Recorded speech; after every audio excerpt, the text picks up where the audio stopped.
Barry, you're a man who needs no introduction. I'm sure every single SEO that's listening to this will know your reputation as kind of the preeminent news source for search in our industry. So thank you for being that over many, many years, and glad to finally have you on our program to chat search.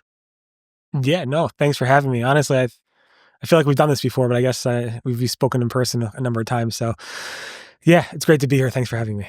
Yeah, that's the equivalent, I guess. So I was thinking about what would be interesting and what I was personally interested in talking to you. And I know in the context of your job, there's many updates and all of those things. Like you must get so many emails and questions and concerns from webmasters, like talking about their huge ups and downs and all those things. I was curious if you have like a core story that comes top of mind when I ask you like that, what's the wildest email you've gotten? Or maybe there's one or two, I don't know, open to more than one. I mean, the wildest email I got probably was, I was years and maybe 10 years ago. Someone was like, I know you're going to be at this conference and I'm going to come to the conference with a gun and shoot you. Oh, wow. It was like, I'm like, really? Like, it's like what they say. For what reason? The what news. was the, just because I guess I write about the Google updates. They blame me for the Google updates. I don't know. I mean, I don't know. I was nervous. The guy I went to the conference. I'm still here. So nobody shot me. So I'm good. I guess the hardest ones are like when you get these emails from, webmasters where they lost their site owners and so forth, and they lost all their traffic, and they, can't keep their employees on. They can't feed their families or whatever it might be. Those are the hardest ones. I read them way too often. So I think those are probably the hardest ones I have to read. And it's all too often. So it's not like shocking. It's just, I see it way, way too often where, these people are doing well. They have employees. They're doing their salaries and they're paying their payroll and they're having a good life. And then, as you know, a Google update could go ahead and kind of diminish all that traffic, reduce all that revenue. And then they have to make tough decisions on, do they keep their websites? Do they let go people? Do they, get another job? So that's probably like the toughest thing I've, that I've seen on a fairly often basis, if not daily, probably weekly. Do you have, I'm sorry to hear that. It totally makes sense as well, unfortunately. Do you have like a common way you approach those responses or those people that come to you? It's hard. I mean, I can't really say much. I say, I hear you. There's lots of people in your situation. They ask me like when things could turn around. I'm like, it's not as it used to be. Like you could just change some things and it just doesn't turn around that fast. So yes, there are possible recoveries. We saw with the helpful content update, it took, it was really, really hard for a lot of people. So, there's really not much advice I could give people outside of trying to hire a consultant. But then even then, like, are you going to go ahead and see results in 3 months? Probably not. It's going to take 6 months, maybe a year. Could they afford it for a year? I don't know. So it's rough. It's a really rough situation. But then you have like on the positive side, you have people who are like contacting me saying, I made a difference in their life. Either I wrote about one thing they covered, I wrote about them, or I interviewed them, or I got them to speak at XMX. And it really made a difference in terms of their job and their progress going forward, with their future, getting salary increases, being able to better support their families and so forth. So, there's pros and cons with everything. And, I'm lucky to be in this position where, I could help people a little bit in this area, a little bit, I guess. Yeah. What is that ratio roughly? Is it like 5% No, good news? yeah, I would say it's mostly people emailing out of case of like emergency saying, hey, I don't know what I'm going to do. I would say, probably every one good email I'll get, maybe like 20 bad, I guess. Oh, wow. Well, hopefully this is a call to action. People listening to this, that Barry, I'm sure many people have. Barry's not asking for it, but if you're listening to this and Barry's helped you out, please send him a thank you note. I'm sure you'd appreciate that. I mean, that's impressive. Do you ever like go through moments of, man, how much more can I do this? Like, this is like people ask draining. Me, no. I love this. I love doing this. I have no reason to stop. I mean, it's really more of a passion hobby for me than a job. So I love covering what's changing. I love the fast pace of the industry. And I love being able to like report this stuff as fast as possible. I write fast, I type short, and it doesn't take a huge amount of my time, but it does, I do enjoy it a lot. Do you have a rough sense for not exactly how many actual, you probably know in WordPress or something, how many actual articles you've written? Yeah, I think well over 40,000 by now. 40,000. Wow, nice. And how many is that per day, roughly? Anywhere from like 5 to 10 a day. Nice. Oh, wow.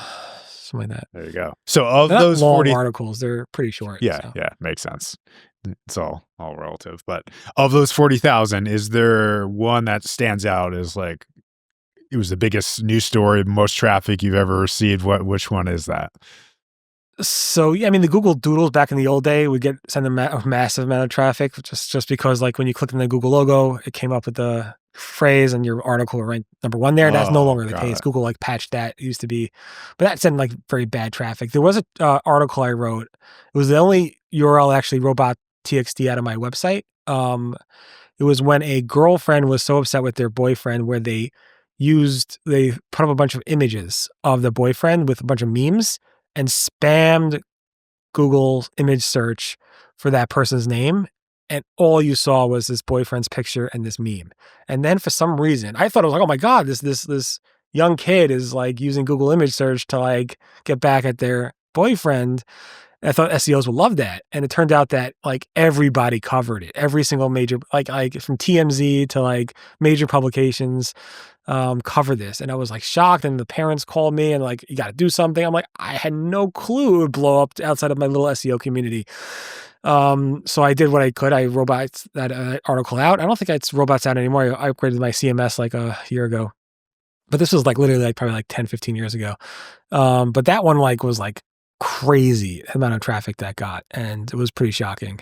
So you robots it out just because like the pure hosting cost of doing that was No, I astronomical. wrote that because I didn't want. They said, could you make sure the article Unrelevant. doesn't show up anymore? I'm like, it's out there, but I'll do what I can to like make Oh, sure my interesting. article doesn't show up there. Um, so I kept that up live, that robots file up live for like probably like 10 plus years. Um, I'm sure that So now they're probably in their 20s, so it doesn't matter. But from a traffic theme standpoint, I know I would assume like one of my most common ways of coming to your website is like some big update happens, or I assume an update's happening. So I go to your website for confirmation of that. Is that kind of like the most common like spike trend for you? Or I'm just curious if there's any themes of how SEOs use your website that might be interesting or worth noting. um, yeah, I mean, the most common is probably Google updates, like unconfirmed updates. People want to know what's going on with the ranking volatility in Google search. Like, are other people seeing, increases or decreases in their traffic over the course of a certain period of time? In fact, I made a little website called was there a Google update.com, just so people can quickly look it up, like a little like date box. Um, so those are probably the more like common stuff people look for on my website. Like, is there an unconfirmed update or a confirmed update? Of course. And the bigger updates get the most amount of traffic generally, outside of like the outliers. There's always outliers. But sometimes others, other stories get big traffic. And people think just because I've written a lot that I actually know what will get traffic and what won't. I don't, I mean, generally, the Google update stories get more traffic and get more comments than other ones, but not significantly more than other stories. And then I cover a lot of like Google user interface changes, like Google moved this feature or Google's testing this new feature. Some of those get a lot of traffic, some of them don't. But just because I've been writing about what's changing and been doing it for so long, I often do not know what will actually be like a big success story or not. It's just sometimes it surprises me a lot. Yeah, it is interesting how, yeah, even when I share content about SEO, you never 100% sure. You probably have some ideas, but not always certainty. So we found your image. For those listening, go to YouTube and look at it, but the post rather, not the image of wow, just this on first glance, I would not have predicted on that theme this would have gone this viral. At least I have not read the article. It's insane. Yeah, it's still, I checked, it's still in the robots.txt file, so I just left it there, so that's good. So you can't really Google it to find it, but I'm sure you'll Google stuff like this and you'll see all the other articles referencing it. It was insane. What date was that? Back in, scroll up a little bit. 2011. Yeah, so Almost over a Valentine's decade ago, yeah. Day. So an interesting thing about your website I thought of, and I'm curious the theme, like you have an engaged audience in the comments. Like we're actually generally recommending more and more don't have comments at all anymore. Maybe it's declined still for you, but it's still an engaged audience. But it seems like something about your audience in particular on site is engaging. Is that still the case, or what do you think is the cause of that? Yeah, it is actually. In fact, I think we had more comments um this past year. I did a recap, a story. Like every year I do a story of like the recap of what's going on. And we had, let me just bring it up. Yeah, so we had a lot more comments we did this year. 85% increase in comments this past year, 2024, than compared to 2023. So it was a big jump in comments and people were much more engaged this past year. I think a lot because of like the helpful content update, like lingering on, and people were like just trying to make a community out of stories. A lot of stories that I post, especially the featured articles, get well over 100 comments, from the same crew. The thing is, the comments are a bit YouTubey in terms of being very, very trolly a little bit and hard to read. So I don't recommend everybody read the comments. They could be harsh and scary and upsetting to read sometimes. But there is a place where they could go. I have to moderate some of it. It's been better. It used to be really, really bad. Like going after Googlers and saying really nasty things. But generally, it's a lot better than it was. And I do like having people. I don't mind trolls. I like, for some reason I enjoy the trolls. So I have a good time with them. I've been online way too long for me not to. I have to. I'm very, very thick skinned in terms of that. So I kind of enjoy it. But some people don't. And if somebody's making a nasty comment about somebody else, you can make a nasty comment about me. But if you're making a nasty comment about somebody else in the industry, I have to moderate that a little bit. Yeah, that's problematic. Makes sense. So you made me think of a thematic question connected to the comment increase. If you're comfortable sharing, just curious, like, I mean, you've been doing this in a consistent fashion for so long. Like, where is the demand for search news today? Is it up? Was last year also up, or is it just a comment demand up, or is it kind of trending downward as some people might think the industry might be? What does that look like? In terms of comments on my site specifically? I'm just curious of like, if you're comfortable sharing. I mean, I'm not looking for exact numbers on your traffic, but I'm just like, you represent the SEO news in my opinion. Yeah. So that reflection of how people engaged are in the industry, your website to me would be a reflection of that in some way. Good question. So overall, traffic and page views, I had pulled this number from my report about this on the 21st anniversary. So if you want to look it up, I posted on December 3rd, I think, 2024. Overall traffic was up and page views were up about 5% year over year. But the shocker is that search traffic, specifically Google, was down about 15%, 1.5. So I'm having a lot more direct traffic coming to my website, maybe email, social, but mostly direct traffic, and a lot less traffic from Google directly, which I think is good. I mean, obviously I want that Google traffic. I want the search traffic, but at the same time, to have a loyal audience that's reading it daily, and increasing that audience is really nice, I guess. So a 5% increase overall with the 15% drop in Google search traffic is interesting. Unless I read the results wrong because GA4 is kind of hard to read. So, but I don't know. Makes sense. I mean, that's how I consume your website. I just go direct on everything. Maybe indirectly, I randomly run into it. I'm sure that does happen, but I'm normally going direct for whatever reason. But makes sense. So, I mean, related to that concept, like, what do you feel like the current state of SEO news is? I mean, obviously, Search Engine Land was acquired by Semrush. To the degree you can talk about these things, would love to hear your take on them. Yeah, I mean, the current state of, I mean, it's the current state of like news publications in general. It's not good. And to talk to any news publisher, it's just Google's not sending as much traffic. You saw a 15% drop for me with Google traffic, and a lot of news publishers, depend on that with generative AI and AI stuff going on in search and all these other features that are like above and so forth. It's just Google doesn't send as much traffic as it used to, and when they do, they're kind of like giving people the answer already anyway.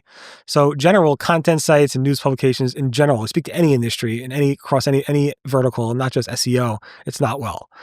Um, I think search engine land, I don't know the exact numbers. I don't look that closely, but I think search engine land is trending upwards from where it was a few years ago. I'm not sure about the other ones. I know search engine roundtable, again, we're up a little bit with search traffic going down, but I think overall, while news in general is like going down, I think, we have our loyal readership, and that's what's important. I can't talk about the business behind it. I don't know. But if you want to ask more questions about Semrush and my relationship with them, that's fine. I don't know how to tell you about like news and acquisitions and stuff like that. Yeah. Well, yeah, I think that'd be interesting to hear. What is the current state of like are you still contributing to search engine land? Sorry, I should have done this research prior. Yeah. So obviously I own a search engine roundtable, and I've been contributing to search engine land I've been contributing to search engine land since it started. So, yeah, I mean, I'm a contributor. I'm a contractor. I'm not an employee there. And so far, I haven't really spoken to Semrush. Outside of just like negotiating my contract for them to keep me on board. Outside of that, they haven't really spoken to me about anything. I haven't spoken to them about any article I've written. They haven't pushed back anything I've written. They haven't like said, you should be writing this or shouldn't be writing this. I continue to write what I want, how I want, when I want, with absolutely zero intervention from Semrush or really anybody. I'm That's not good. sure. So the news content seems to be going on the way it is. I don't deal with evergreen content, like just the main content on the website, but in terms of news content, it has not changed at all for me yet. And it's been a good few months. So Makes sense. I'm sure they're probably smart. I'm not saying they're bad actors or anything, but I imagine that it's probably a high risk of being problematic for them if they were heavily editing Barry Schwartz articles in some way compared to being thoughtful. maybe they are and haven't looked. I don't know. I have to go back and check. Yeah, that would make sense. But yeah, my personal opinion, like not that I went to search engine land that often, but I'm an oldie, I guess. But I'm like, I now see search engine roundtable as the one place that I go for news now. I don't know if I'm independent in that belief, but not that I like wouldn't click search engine land just blindly not believe in it, but that I would think would reflect some of it, but clearly the data you're talking about shows maybe that's incorrect, and there's many people still using it for the news.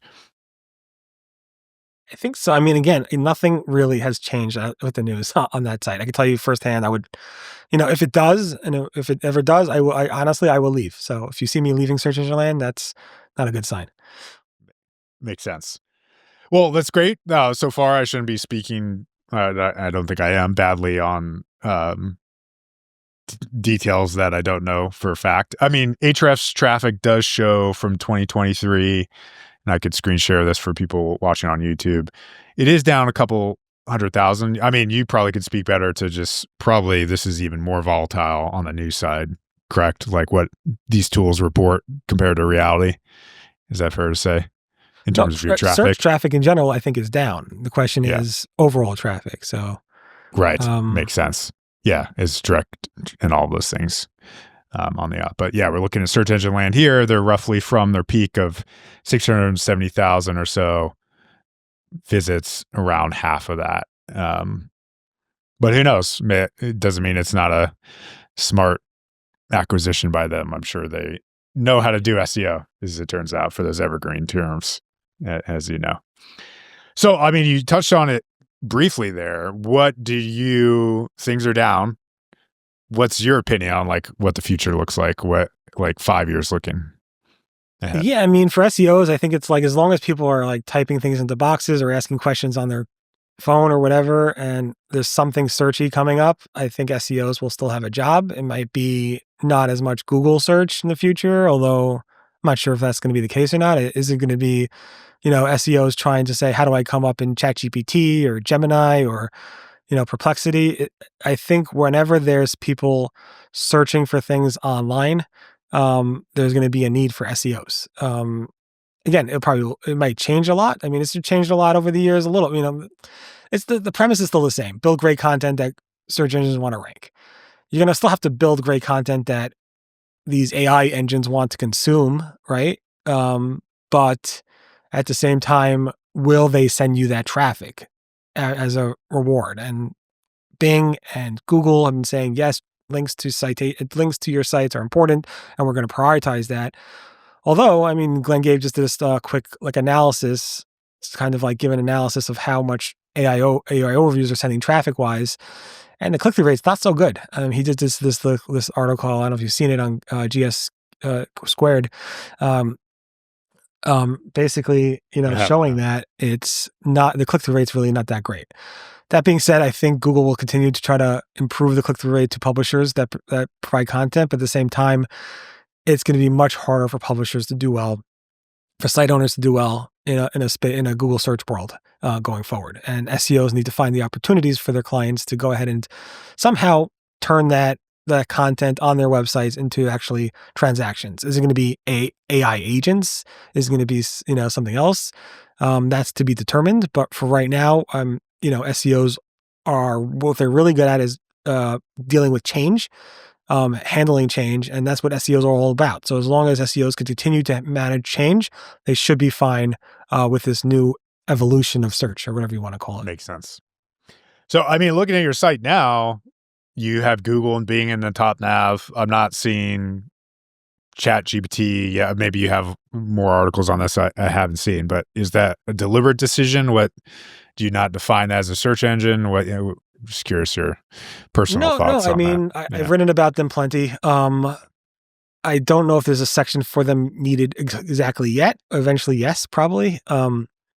But the way I determine what I write at Search Engine Roundtable is based off of what the community is talking about.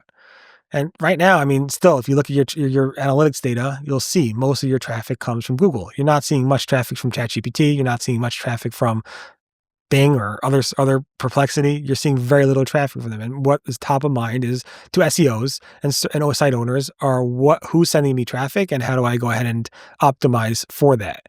And that's what I define. I look at the conversations that are going on in the community. It's like a Search Engine Roundtable is like a round table of ideas, and what people are talking about is what I write about. I'm not usually coming up with like unique ideas. I'm just saying this is what's popular in the SEO community right now, and this is what people are saying, and that's why I have these categories. Most of my stories are Google. Bing has been coming up a little bit with more conversations from SEOs. Of course, ChatGPT here and there, Apple Vision Pro, Apple intelligence and so forth. So all this stuff is I've written about it and I continue to write about it. But Google's like the most mined from the community. Makes sense. So like a dovetail thing that might be helpful for people. I mean, there's so many content marketers in our audience. So many good ideas can come from that mining of where the community lives. What is your process for finding those ideas, and where is it as simple as like pulling up social media, or do you have something more refined? I have lots of RSS feeds. I have tons of things that I check every single day and people that I follow. The different forums online, obviously, like even the old forums like Webmaster World and so forth, the comments on my own website. So I'm scanning probably over well over 1,000 items a day to see what's going on in the community, either through tools and or manually to see what people are talking about, what's popular. It's a whole mishmash of like different things that I'm looking at, and it's a lot. It's a lot, but I have a process and I do it very, very efficiently. I probably spend like an hour and a half a day doing all that on a daily basis. It's not a crazy amount of work because I have a really nice, efficient process for it. But I look at everything across social media to old-fashioned forums to comments on websites to Google alerts to RSS feeds. You name it. I'm pretty much tracking it all. Do you have a go-to? I mean, it's been so long since I used an RSS reader. This makes me like nostalgic for that a little bit. Do you have is there a good RSS tool that you use, or they're all kind of maybe they haven't So gotten I was, better? yeah, I was using Google Reader in the old days. In fact, I was like the number one consumer of feeds in Google Reader when they sent me a whole like package of being like the number one reader. That being said, I use Feedly. It's a very popular reader, and I use Feedly. Nice, makes sense. Well, that's helpful for finding. And are you still doing the daily roundup for Search Engine Land? If I remember correctly, I see. So Search Engine Land got, I mean, they have a newsletter now. It's not the big news recap that has all the articles I post on Search Engine Roundtable now. It has like all the best threads, all the best Nice. articles that I found. So yeah, I still do that on a daily basis, but it's at Search Engine Roundtable. Nice. So, I mean, it's been a treasure trove of information, Barry, so far. Yeah, I wanted to make sure to circle back to my first question. Had a fortunate first example of kind of things you get from webmasters, but is there anything else that comes up or comes top of mind that you would think is worth sharing as stories from Searchland? No pun intended. Yeah, I mean, I get often have like people asking me, "Is this new?" And like they found something like a new feature in Google search, and they want to know if it's new or not. And in fact, I have somebody actually writing an AI bot to try to like automate that process for me, which can be hard. I can't imagine that's going to be so easy to do. But like, is this new icon in Google search new, or is this new, is this spacing in Google search new? So a lot of the stuff I cover on Search Roundtable is like, is this like, is this a new feature or not? Well, is like, I cover new features all the time. And half my responses to people, more than half my responses to people when they ask me if it's new or not is no, it's not new. I covered it here. And I send a link to people saying, here is where it is. But eventually those things go live, for everybody, or they just test. Google really, really big into testing. So they're constantly testing new features and so forth, and sometimes those tests go live. One example of that is it actually landed me on the NBC primetime with Brian Williams before his whole scandal. That was probably like 15 years ago. Where I saw universal search back in 2000, I don't know, 2008, 2000, I forgot what date it was, where I saw universal search where Google was, instead of the 10 blue links, Google was going to include videos and local research. I don't know if you remember when Google actually started to stop just showing 10 blue links. They were showing local results in the search results and images and videos all in one image search. That was a big change for Google, where they were just like, all right, you don't have to click on the video tab to see videos. You could just get videos. If somebody's searching for videos about cats, you'll get that right in the main search results.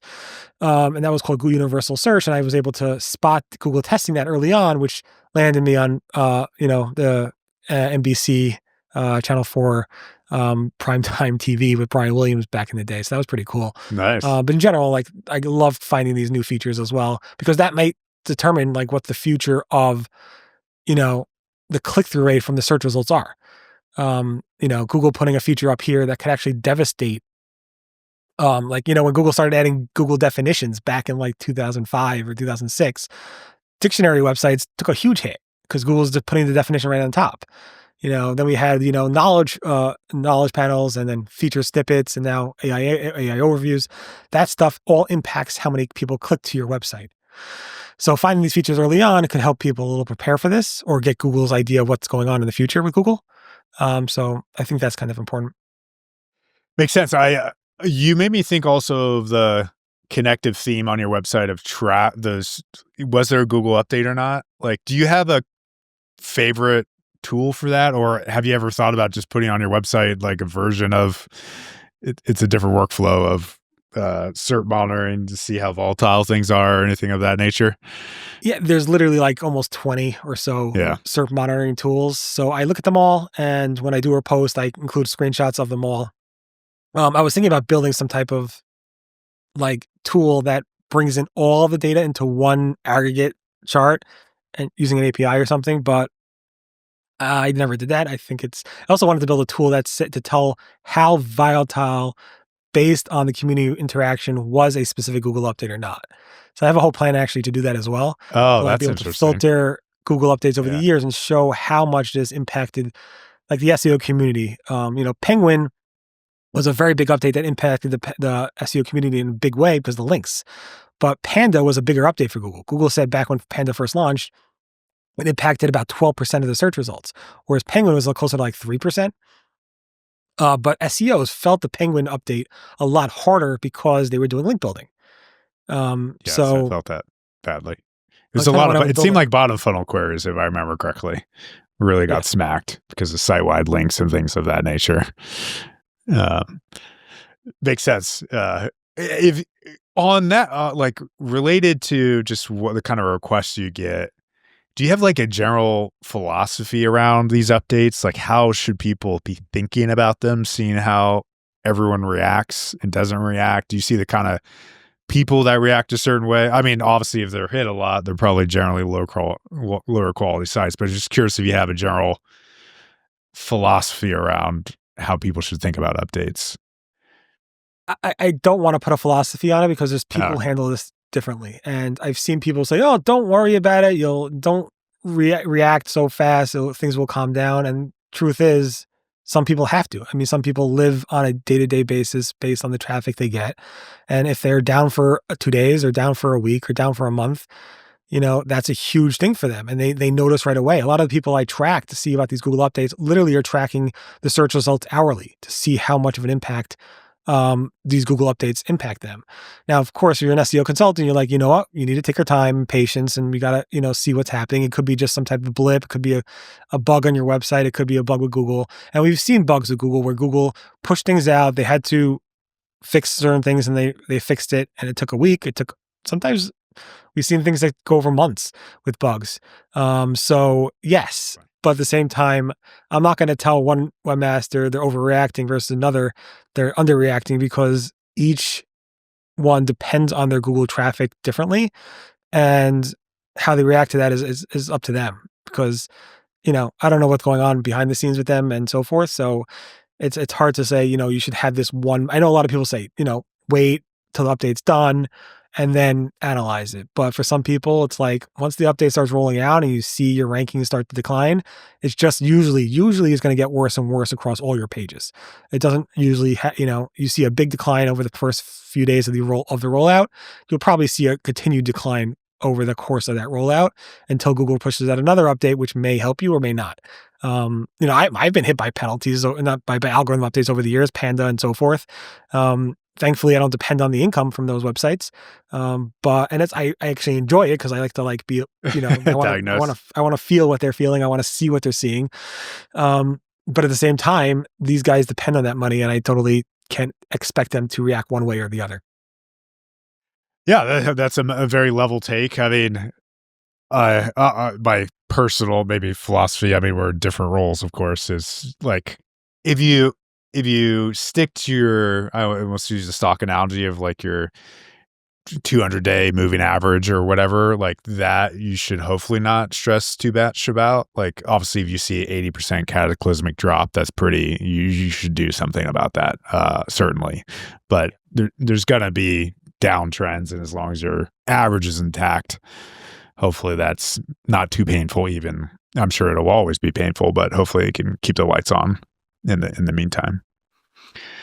So SEO, I mean, it sounds like you're generally optimistic about the future, and I'm with you with that take. And I can imagine, as I heard you talking, I could imagine optimizing operators or agents to better kind of access my website. That'll be a pretty dry looking website, unfortunately. So I hope that reality doesn't happen. But what's in your future, Barry? Like, are you going to be doing this until you retire, or still waking up excited every day? It sounds like it.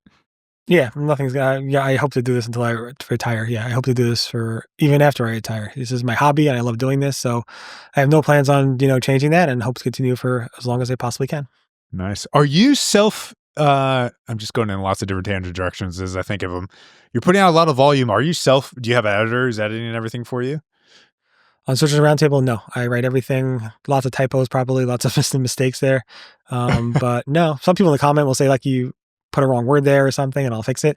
But I have no editors on Search Engine Roundtable at all. No. Wow. Okay. Do you have an editing process, or you're just kind of like, I got this normally? I feel pretty confident. I'm just kind I of, just type and hit push. I publish. wow, nice. That's impressive. Yeah. And clearly it's Yeah. worked for you. That shows not one size fits all for building a successful website. Clearly. That's impressive. No, I mean, there's mistakes and so forth. People sometimes comment about the typos and so forth, but it's gotten a lot better over the years, and I'm able to catch more things, sooner. But generally, once I publish it, I usually don't read it over afterwards. So, and I usually don't like spend time editing it. I just type it fast, hit publish. So Nice. Yeah, I mean, a lot of these are so ephemeral is the word that comes to mind because you're moving so quickly. Like it's not going to be bursts of traffic that go away. So a small mistake, people will forget pretty quickly, I imagine, in your space, which makes sense. So, I appreciate it, Barry. This has been good learning about the insides of a news operation in our world. So, thank you for finally jumping on. It's my bad for not reaching out and inviting you. So. No, thanks for having me. It's been wonderful. Thanks so much, and keep up the great work. All right. Thank you, Barry. You as well.